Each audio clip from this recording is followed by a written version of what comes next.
கடைசியாக ஒன்று சொல்றேன். 3 நேரங்கள்ல துவா இருக்குது. இந்த துவாவை மறந்துடாதீங்க. ஒரு அறிஞர் எழுதியிருக்கிறார், சமகாலத்தில் இருக்கிற ஒரு அறிஞர், கலாநிதி உமர் அப்துல் காஃபி. அவர் எழுதியிருக்கிறார், ரமலானில 90 மணித்தியாலங்கள் ஒதுக்குங்க துவாவுக்கு. நோம்புடைய சட்டங்களை பேசிக்கொண்டு போய் இடையில குறுக்காக வந்து முன்னால் உள்ள ஆயத்தும் ரமலான பத்தி இருக்குது, பின்னால் உள்ள ஆயத்தும் நோம்ப பத்தி இருக்குது.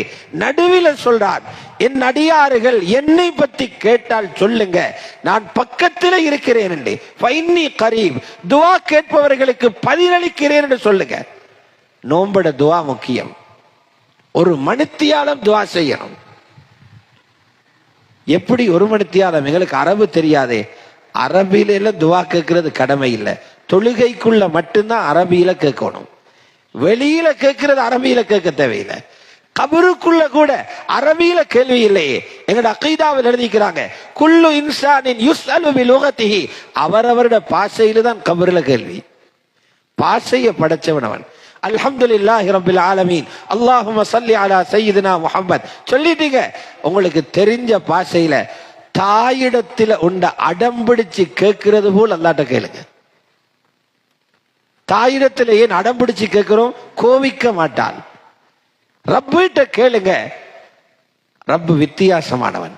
மனிதன் யாரிடத்துல கேட்டாலும் அடிக்கடி கேட்கும் போது கோபம் வரும். எங்கட ரப்பு எப்படி தெரியுமா? கேட்காத போது கோபம் வர்றவன். யாருக்கு ஒரு தேவை ஏற்பட்டு அல்லாஹ்விடத்துல கேட்காம என்னால சாதிக்கலாம் என்று நினைக்கிறானோ அல்லாஹ் அவனோடு கோபப்படுறானாம். மல்லம் யஸ்அலில்லாஹ யக்லிபு அலைஹி, ரப்பிடத்துல யாரு கேட்க இல்லையோ ரப்பு அவரோட கோபம். அந்த 3 நேரமும் எது? ஒன்று சஹருடைய சாப்பாட்டுக்கு முன்னால தஹஜ்ஜுத் நேரம், தொழுகையோடு சேர்த்துடுங்க.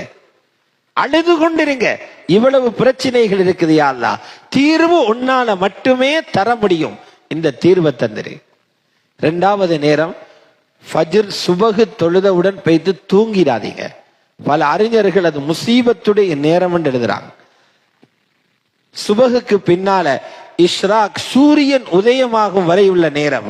இந்த நேரம் இருக்குதே, ஊரில் இருந்து ஹஜ்ஜும் உம்ராவும் செய்த நேரம். ஹஜ்ஜு உம்ரா செய்ய மக்காவுக்கு போகணும், பல லட்சம் செலவழித்து. ஊரில் உள்ளவர்களுக்கு அந்த நன்மையை அடைய அல்லாஹ் சந்தர்ப்பம் கொடுக்கிறான். சுபகுக்கு பின்னால 1 மணி நேரம் துவாவில் இருங்க. 3வது நேரம் இஃப்தாருடைய நேரம். அந்த உணவை பார்த்து பார்த்து ரப்பிட்ட கேட்கிறத மறந்துடாதீங்க.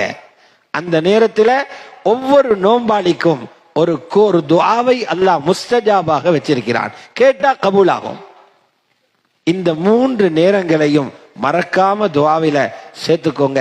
வல்லவன் அல்லாஹ் சுப்ஹானஹு வ தஆலா இந்த ரமலானை அன்பு ரசூலுல்லாஹி ஸல்லல்லாஹு அலைஹி வஸல்லம் எப்படி கழித்தார்களோ அந்த உணர்வுகளோடு, அந்த இஹ்லாஸோடு, அந்த முஜாஹதாவோடு அந்த அமல்களை செய்யக்கூடிய பாக்கியத்தை வல்லவன் அல்லாஹ் தந்தருள்வானாக.